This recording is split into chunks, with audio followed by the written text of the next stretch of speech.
Just live, keep faithful, and I will give you the crown of life.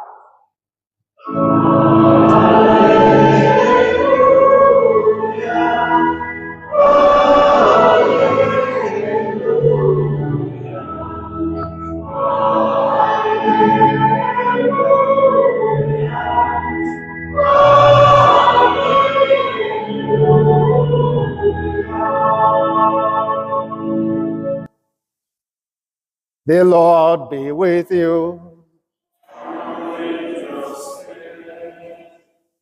A reading from the Holy Gospel according to Mark.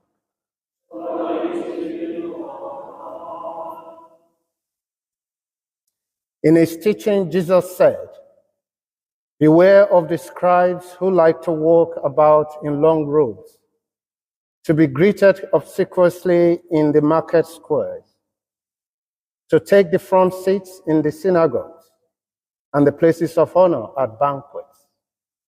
These are the men who swallow the property of widows while making a show of lengthy prayers.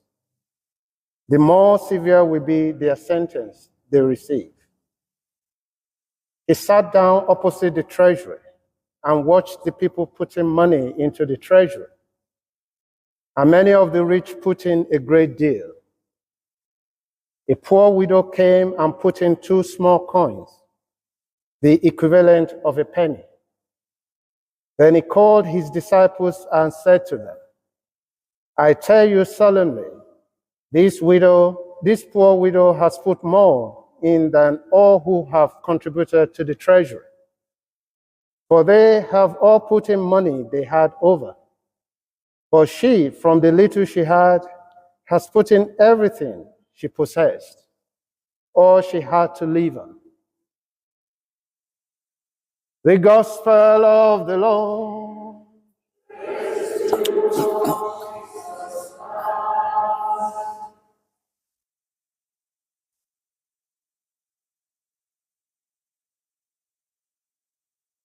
Listening to the readings of today about the 2 widows, it is very easy to think that these stories or these readings or the stories about the widows are exaggerated incidents of the past.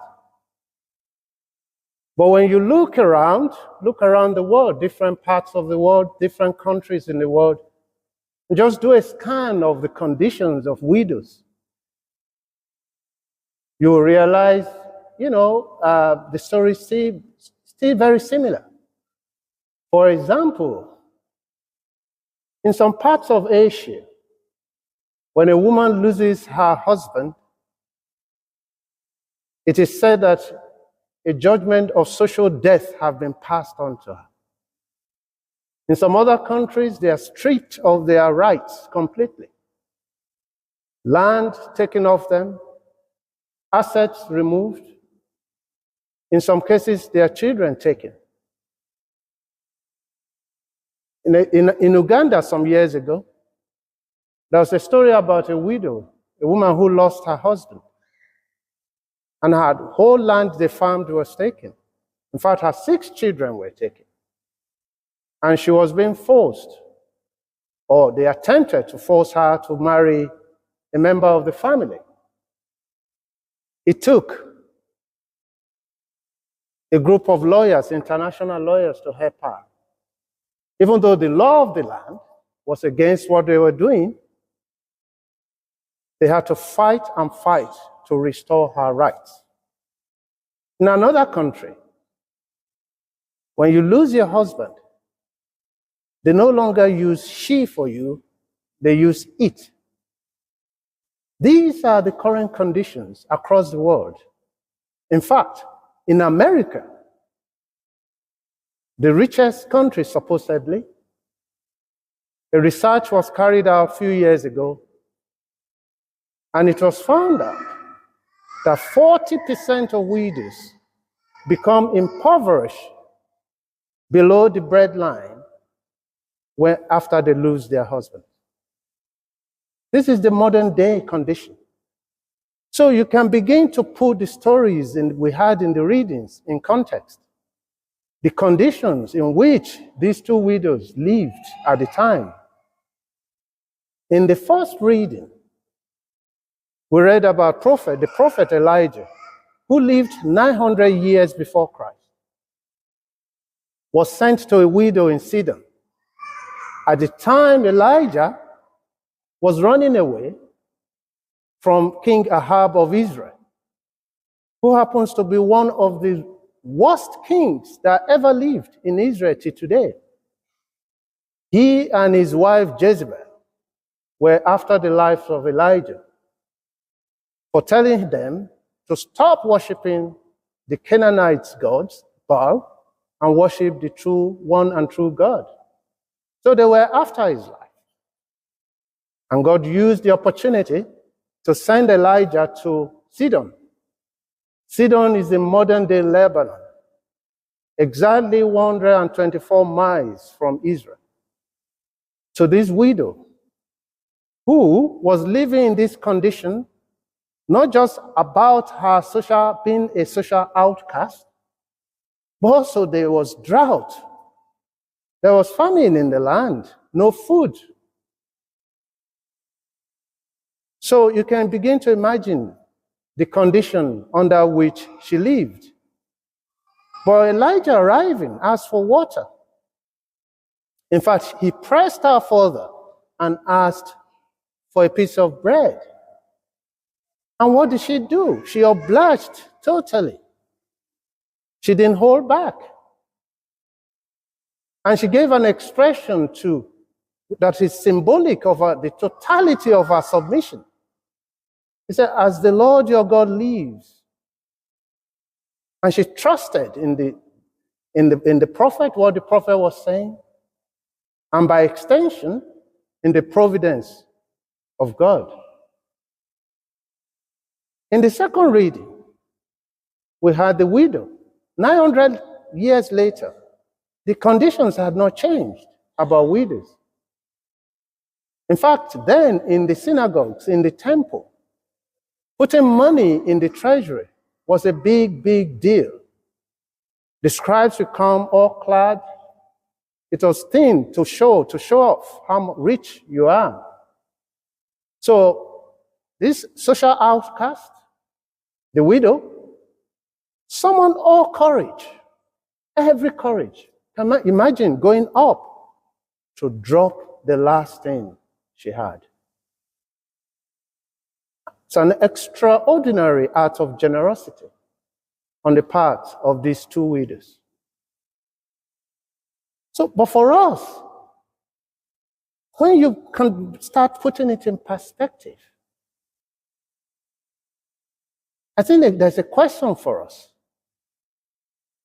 And that question is, we still have widows around us.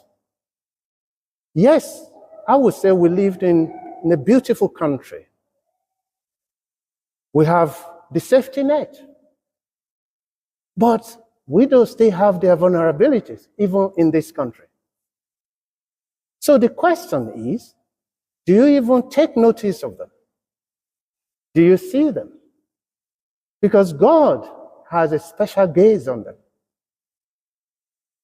And another question is, or reflection, what we may want to reflect on is the attitude of these two widows in the way they gave their all in totality, emptying themselves.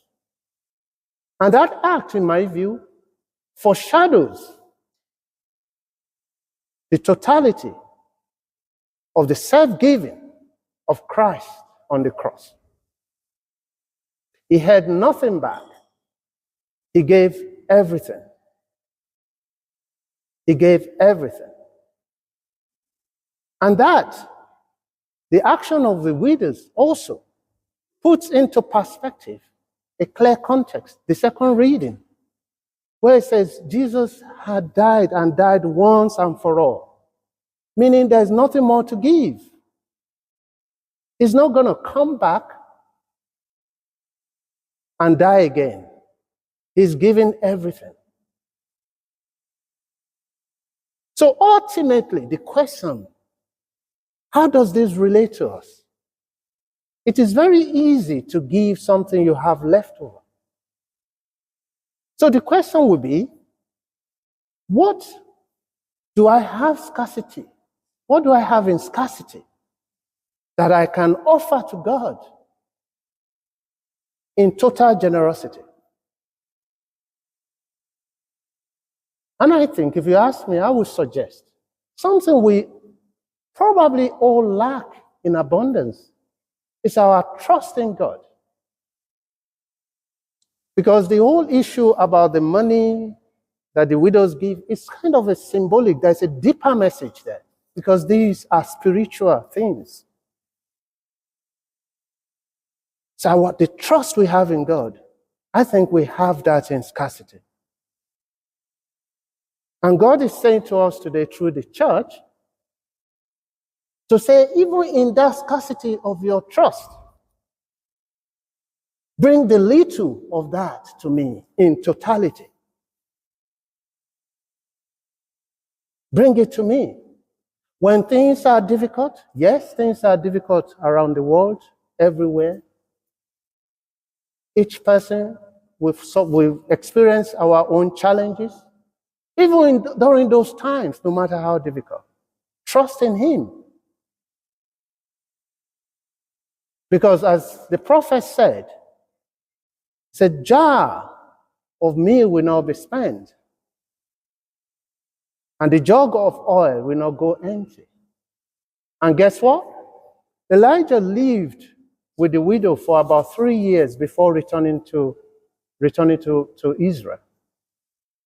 And if you read that book of Kings, you will see that actually the jar of the meal of the woman never ran dry until the rain came. And God is saying to us, trust me, bring that little trust that you have so much scarcity of. And then watch the jar of my salvation, the jar of my mercies. See how it will just keep running. That's the central message for us today. And if you are a widow, be comforted. Be comforted in the knowledge that God is close to you. He's got a special gaze on you. Just as He gazed specially on that woman in the temple. Just as He sent Elijah over 100 miles to this woman in Sidon. God has that special gaze on you. As Elijah said to the widow, do not be afraid. Do not be afraid. And we read in the Psalms, it says, the Lord opposed the widow and the orphan, but thwarts the path of the wicked. It is the Lord who keeps faith forever, who is just to those who are oppressed. Jar of the meal will not be spent, and the jug of oil will not go empty.